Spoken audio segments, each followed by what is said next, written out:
Executive director Prince Altaf Hussain की report के मुताबिक ज़कात दीन का अहम फरीज़ा और अजीम इबादत, और जो चीज़ तुम इस गरज से दोगे कि सूद बनकर लोगों के माल में बढ़ोतरी का सबब बनेगी, तो ये चीज़ अल्लाह के नज़दीक नहीं बढ़ती। और जो ज़कात या दीगर सदक़ात वगैरह दोगे जिससे तुम्हें अल्लाह की रज़ा मक़सूद हो, तो ऐसे लोग अपने दिए हुए माल को अल्लाह ताला के पास बढ़ाते रहेंगे।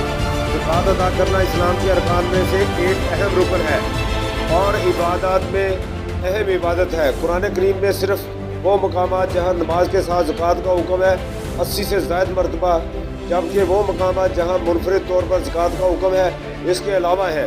इबादत बुनियादी तौर पर दो किस्म की हैं, बदनी इबादत मसलन नमाज, माली इबादत मसलन ज़कात। इसीलिए कुरान और हदीस में आम तौर से इबादत के बयान में नमाज और ज़कात के तज़किरे को तरजीह दी जाती है। ये बात रोज़ा और ज़कात के हवाले से साहिवाल की सियासी समाजी शख्सियात जो चौधरी सगीर अंजम साबिक़ MPA, राना तारक जावेद, मियाँ बाबर सगीर अंजम, चौधरी आसफ अली साबिक़ सदर chamber of commerce, Chaudhry Arshad Hussain, Chaudhry Aamir Siddique Muslim league काफ के मरकज़ी रहनुमा मियाँ अल्लायार गडगोर, अल रज़ाक रॉयल्स और मारूफ बिजनेसमैन शेख मोहम्मद आज़म, चीफ एग्जीक्यूटिव ग्लोबल बिलास मियाँ अरशद ने गुफ्तगू करते हुए कही।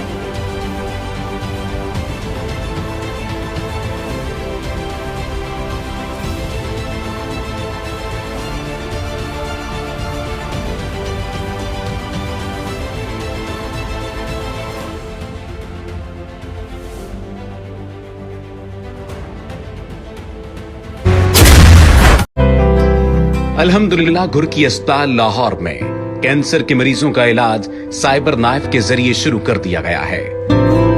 घुरकी अस्पताल गुज़श्ता कई दहाइयों से गरीब मरीजों को इलाज की मुफ्त सहूलियात फराहम कर रहा है। आइए आगे बढ़िए और अपनी ज़कात व अतियात देकर जिंदगी से मायूस लोगों के चेहरों पर मुस्कुराहटें बिखेरने में घुरकी अस्पताल का साथ दें।